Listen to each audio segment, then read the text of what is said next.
راجہ صاحب آپ سے شروع کرتے ہیں. جی فرمائیے. میں اس ایک تو عدم اعتماد والی صورتحال ہے، اس کی بات نہیں کر رہا.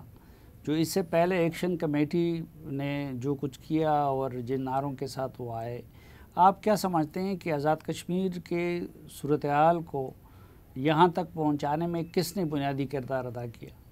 ہمارے جو تاجر بھائی ہیں، یہ دکاندار ہیں، انہوں نے کوئی کمیٹی بنائی تھی، بعد میں تو اس کو عوامی ایکشن کمیٹی کا نام دے دیا گیا. دو مسائل تھے، ایک بجلی کے نرخ کے بارے میں تھا اور ایک سستے آٹے کے بارے میں تھا.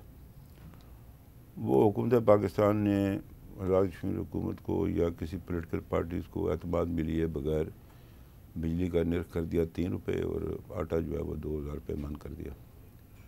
اب یہ ہے کہ نہ انہوں نے کسی جگہ مطالبہ ان کا نہیں تھا کہ بجلی کا ریٹ یہ کرو. دیکھیے بات یہ ہے کہ 4 روپے کچھ پیسے اس کی منگلا کی پروڈکشن کاسٹ ہے، اس کے بعد O&M چارجز لگا کے کچھ 7-8 بجے ہو جاتا ہے.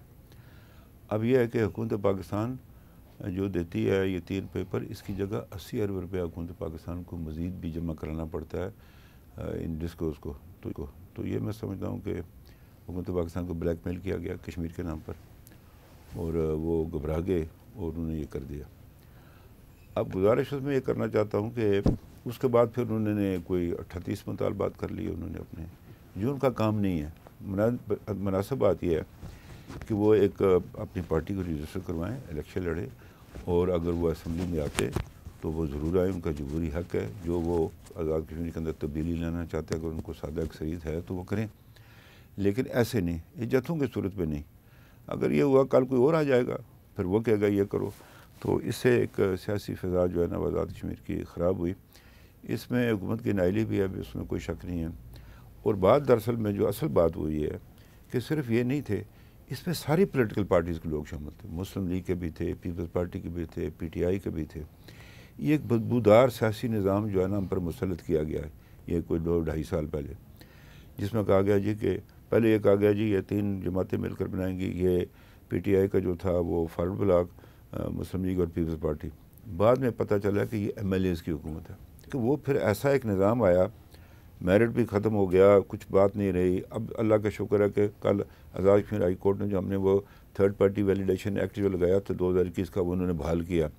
یعنی NTS کے یا کوئی اور اس طرح کے ادارہ ہو کہ جو لوگوں کو بغیر سفارش کے بھرتی کرے. میں سمجھتا ہوں کہ اس سے ایک اچھا تاثر گیا اور جائے گا نوجوانوں پر. تو بات یہ ہے جب آپ انصاف ہی نہ رکھیں.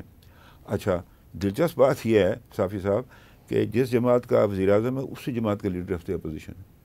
اچھا اپوزیشن جو ہوتی ہے وہ sits as a watch dog کہ وہ وہاں پر دیکھتی ہے. اب جب اپوزیشن ختم ہو گئی تو کسی نے وہ تو لینی تھی جگہ، وہ اپنا اس ویکیوم کو فل کرنا تھا تو وہ انہوں نے کر لی. تو جو اپوزیشن ہے وہ برائے نام تھی، وہ 4 آدمی یا 5 ہیں، وہ نے کبھی اس طرح کی اپوزیشن کی نہیں. انہوں نے لیڈر آف اپوزیشن نے ان کے جو 3-4 ممبران. تو اس وجہ سے جو نظام قائم کیا گیا اس کو لوگوں نے مسترد کیا. یہ نہیں ہے کہ انہوں نے کوئی تاجروں کا ساتھ دیا، انہیں اس نظام کو جس کا میں بھی حصہ تھا یا اس کو مجموعی طور پر مسترد کر دیا. اچھا سردار عتیق صاحب، آپ کیا سمجھتے ہیں کہ کس وجہ سے یہ صورتحال بنی؟ راجہ فاروق اعظم صاحب نے کافی تفصیل سے بات کی ہے. صاحب صاحب کا بہت شکریہ. آزاد کشمیر 2-3 باتیں ہیں. ایک بات یہ ہے کہ پاکستان میں مجموعی طور پر جو حالات ہیں عدم استحکام کے، ایک تو ان کا حصہ ہے، بلوچستان ہو، KP ہو، GP ہو، آزاد کشمیر ہو، تو اس لہر کا حصہ ہے. ایک بات تو یہ ہے. دوسری بات یہ ہے کہ آزاد کشمیر کے اندر یہ جو 30 مہینے پہلے حکومت قائم کی گئی، اس حکومت کے بارے میں بجا طور پر یہ کہا گیا کہ وہ غیر سیاسی، غیر جماعتی اور غیر نظریاتی نظام تھا. بدقسمتی یہ ہوئی کہ میکسیمم لوگوں نے اس کا ساتھ دیا اور وہ حکومت وجود میں آ گئی، اور اسی کی جماعت کی اپوزیشن، اسی جماعت کی حکومت، اور ایک ویکیوم ہو گیا اور پارلیمانی اپوزیشن بالکل ختم ہو گئی اور حکومت جو ہے. دوسری بات یہ ہے کہ وزیر اعظم صاحب نے بہت باصلاحیت آدمی ہیں، بہت ذہین آدمی ہیں، لانوئی آدمی ہیں، آئین قانون کو بہت اچھا جانتے ہیں، لیکن انہوں نے کچھ باتیں ایسی کی جو آزاد کشمیر کی پالیٹکس میں جنرلی کی نہیں جاتی جو لوگ الیکٹ ہوتے ہیں. مثلا سینٹ کی کمیٹی کو انہوں نے ایڈریس کیا تو انہوں نے کہا کہ میں آخری آدمی ہوں اپنی نسل کا جو کشمیر میں پاکستان کا نام لیتا ہوں. یہ انتہائی متنازع بات تھی کہ کشمیر میں 99% لوگ پاکستان کی بات کرتے ہیں اللہ کے فضل سے، اور آج بھی پاکستان کے جھنڈے میں دفن ہوتے ہیں 10 لاکھ فوج کے مقابلے میں. دیکھیے میں ایک بات آپ سے گزارش کروں صاحب کہ دنیا میں جتنے بھی کنفلکٹ زونز ہیں ان کو آپ اسٹڈی کریں، تو اللہ کے فضل و کرم سے آزاد کشمیر آپ کو بہت اوپر دکھائی دے گا، دنیا کے سارے کنفلکٹ زون نیچے دکھائی دیں گے۔ اس پر ہماری جماعت کی، ہماری لیڈرشپ کی جو اس وقت موجود تھی کشمیر کی، ان سب کی محنت ہے اور اس کے نتیجے میں یہاں تک ہم پہنچے ہیں۔ اور ایک آدمی یہ کہہ رہا ہے کہ یہاں سسٹم کی ضرورت نہیں ہے، پھر ایک دفعہ کہا کہ اس سارے نظام کو تو ایک DC چلا سکتا ہے، پھر 70 سے پیچھے لے جانے والی بات ہوئی اور آہستہ آہستہ اس خرابی کی طرف گئے۔ تیسرا جو ہے، آزاد کشمیر کا نظام حکومت مکمل طور پر چوک رہا ہے، مکمل طور پر چوک رہا ہے۔ وہ میرے ساتھ اسپیکر تھے، میں پھر کہتا ہوں کہ بہت باصلاحیت آدمی ہے، انتہائی باصلاحیت آدمی، جرأت مند آدمی ہے، لیکن پرفارمنس یہ تھی کہ 0 پرفارمنس ہے گورنمنٹ کی اس سلسلے میں۔ چوتھی بات یہ ہے کہ جب یہ ہلا گولا شروع ہوا تو ان کو ایک انگیجمنٹ کرنی چاہیے تھی لوگوں کے ساتھ، ان کے وزراء نے کی، ہمارے لیے بڑے قابل احترام ہیں، لیکن کسی بات کو بر وقت اٹینڈ نہیں کیا گیا۔ حتیٰ کہ جب یہ پونچھ سے قافلے چلے ہیں تو پرائم منسٹر صاحب کا ایک اسٹیٹمنٹ آیا، پرائم منسٹر صاحب نے کہا کہ کدھر جا رہے ہیں؟ مظفر آباد آ رہے ہیں، ان کو پتہ نہیں حکومت بیٹھی ہوئی ہے، ایڈمنسٹریشن کیا ہوتی ہے، پولیس کیا ہوتی ہے، اور ان کو اندازہ نہیں ہے، یہ آخر تو دیکھیں میں بتاتا ہوں کیا ہوتا ہے۔ یعنی گویا کہ جسے نہیں بھی آنا تھا وہ بھی راولا کوٹ سے کمر کس کے نکل آیا پونچھ سے، اور آہستہ مظفر آباد کی طرف چل پڑا، اور پھر ایک سلسلہ ہوا۔ اور پھر یہ ہے کہ جو ہنگامہ آرائی ہوئی پلاک میں، چکسواری میں اور دھیرکوٹ میں، چمیٹی میں جو قتل عام ہوا، ہماری عمر اس وقت 93 ایئرز ہے مسلم کانفرنس کی، اس سارے عرصے میں ایک لاش 93 سال میں نہیں گری۔ اس کے مقابلے میں 2 سال میں، 2.5 سال میں جو ہے وہ 15-16 لاشیں گر چکی ہیں۔ کوئی کارروائی قابل ذکر اس وقت تک وہاں ریکارڈ پر موجود نہیں ہے، ویڈیوز موجود ہیں، سارا ایویڈنس موجود ہے، پولیس والوں کے ساتھ جو بدسلوکی کی گئی، انسانیت اس پہ شرماتی ہے، اور جو پراپرٹیز کا اربوں روپے کا نقصان کیا گیا۔ تو اس 30 میں، اور پھر چوتھی 5ویں بات، وہ بار بار یہ کہتے تھے کہ میں 77 سال کا جو گلا سڑا نظام ہے، اس نظام کو مجھے ملا ہے اور اس کو میں ٹھیک کرنا چاہتا ہوں۔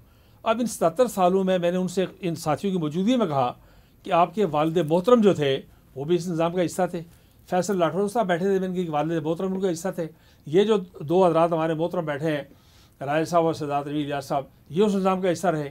میں نے تو کہا کہ مجھے تو آپ ضرور برا کہیں، اس لیے کہ میں نے آپ کو ووٹ نہیں دیا، اللہ کا لاکھ لاکھ شکر ہے، لیکن یہ باقی لوگوں کو کیوں گالی دیتے ہیں؟ یہ سارے کے سارے نظام کا حصہ رہے۔ اگر 77 سال کا کوڑ کباڑ ہے، گلا سڑا نظام ہے، تو 2 سال میں آپ نے کیا کر لیا؟ یہ بات وہ تھی جس کو نوجوانوں نے لے کے سڑک پر نکل آئے۔ انہوں نے کہا کہ وزیر اعظم کہہ رہا ہے کہ گلا سڑا نظام ہے، فرسودہ نظام ہے، بدبودار نظام ہے، اور 77 سال کی خرابی ہے۔ تو 3 4 5 باتیں ایک وقت میں ہو گئیں۔ آزاد کشمیر میں اللہ کا فضل و کرم ہے، مقبوضہ کشمیر میں ہو، گلگت بلتستان ہو، جو بھی ریاست کے حصے ہیں، اس میں لوگوں کی پاکستان کے ساتھ وابستگی اوور ویلمنگ میجورٹی کی وابستگی ہے، اور اس میں کوئی کمی نہیں ہے، لیکن اس عرصے میں جو نظریاتی اور فکری انتشار پیدا ہوا، اس کی کوئی مثال ماضی میں نہیں ملتی۔ سردار تردین الیاس صاحب، آپ نے کیا محسوس کیا، کیا وجوہات ہیں؟ آزاد کشمیر میں ایک تو اپوزیشن کا نہ ہونا، اور جب اپوزیشن جب لوگوں کی کوئی بات کرے، لوگوں کے حوالے سے مطالبات کرے، اور دوسرا جو انوار صاحب نے بنیادی طور پہ جو راجہ فاروق قادر خان صاحب بات کر رہے تھے کہ وفاقی حکومت کو بلیک میل کروایا۔ بجلی جو ہے 3 یا 3.5 روپے یونٹ تو آپ کی کاسٹ بھی نہیں ہے۔ اچھا، آزاد کشمیر کے لوگوں کا یہ مطالبہ بھی نہیں تھا۔ مطالبہ کیا تھا؟ مطالبہ بڑا جینون تھا۔ آزاد کشمیر میں 16 روپے یونٹ بجلی کی جو ریٹ تھا، اگر 100 یونٹ ہو تو 16 روپے ریٹ تھا، تو اگر 101 ہو جائے تو 32 ہو جاتا تھا۔ لوگ یہ کہہ رہے تھے کہ جی اگر 1 مطلب ہے یونٹ آگے چلا جاتا ہے یا 2 چلا جاتا ہے تو آپ اس کو ڈبل نہ کریں، اس کے اوپر روپیہ 2 روپے کا آپ اضافہ کریں۔ وہ بڑا جینون مطالبہ تھا کہ جی آپ فوری طور پہ اگر 101 ہو جائے تو آپ اس کو ڈبل کیوں کرتے؟ اب جا کے یہ کیا گیا کہ اب آپ نے اس ریٹ کے اوپر آپ اس کو لے کے آگے ہیں کہ جہاں پہ جو بھینسوں کے، جانوروں کے باڑے بھی ہیں، جہاں پہ ضرورت ہے، نہیں ضرورت ہے، اتنا غیر ضروری بجلی کا استعمال ہو رہا ہے کہ جہاں پہ آپ کی جینون ریکوائرمنٹ ہوگی وہ پوری نہیں ہو سکے گی۔ دوسرا یہ ہے کہ آٹے کے حوالے سے، اچھا پھر اس میں یہ ہوا کہ جو آپ کا قانون ساز اسمبلی ہے، جو ریاست کا سب سے مقدس ایوان ہے، جہاں پہ منتخب لوگ آتے ہیں، قانون سازی کرتے ہیں، اس کو باہر رکھا گیا۔ آٹے کے حوالے سے یہ ہے کہ آزاد کشمیر کی جو ٹوٹل پورے سال کی کنزمپشن ہے وہ 4.5 لاکھ ٹن ہے۔ 4.5 لاکھ میں سے 1.5 پونے 2 لاکھ گندم وہاں پہ پیدا ہوتی ہے۔ جو باقی ڈیفیسٹ ہے اس کو وفاق سبسیڈائز کرتا ہے۔ جب میری گورنمنٹ تھی تو ہم اس پہ ورکنگ کر رہے تھے. ہم نے کمیٹی بنائی ہوئی تھی جو اس نے اناؤنس کر دینا تھا کہ جس آدمی کی انکم 80,000 سے 1 لاکھ تک ہے اس کو ہم آٹا بالکل فری دے دیتے. ہمارا کہنا یہ تھا کہ جس کے کتے مکھن کھاتے ہیں, جس کی کروڑوں روپے کی انکم ہے, اس کے پلازے ہیں, اس کے اور بڑے ذرائع ہیں, اس کی ملیں چل رہی ہیں, اس آدمی کو تو سستا آٹا نہیں چاہیے. نہ ریاست یہ بار اٹھا سکتی ہے کہ اس کو سستا آٹا دے. اور پھر ہم نے اس کے اوپر دیکھا کہ آزاد کشمیر میں گندم پیدا کتنی ہو سکتی ہے. تو آزاد کشمیر میں 1 ملین ٹن سے زیادہ کی آپ کا پوٹینشیل موجود ہے.